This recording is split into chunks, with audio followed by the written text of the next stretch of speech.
Hey, it's Jim at BetterPhoto, and I have great news. My team and I have gotten the image uploader working. Yay! At the new site, you can now upload images again. I know that has been a real stickler for a lot of us, and it has been really eluding our team, this solution. But this morning, we found it, and so we're celebrating.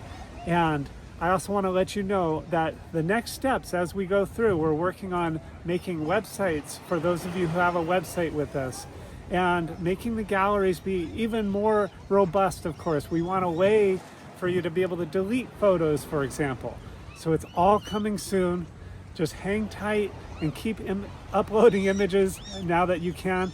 And what I like to do to celebrate a big win like this is to jump into the Pacific Ocean. So that's what I'm going to do right now. Get in there for 3 minutes and then get right back to work, making sure that you get the best possible resource for photographers in the world. Thanks for staying with me. I really appreciate it. And I'll see you at BetterPhoto. Bye.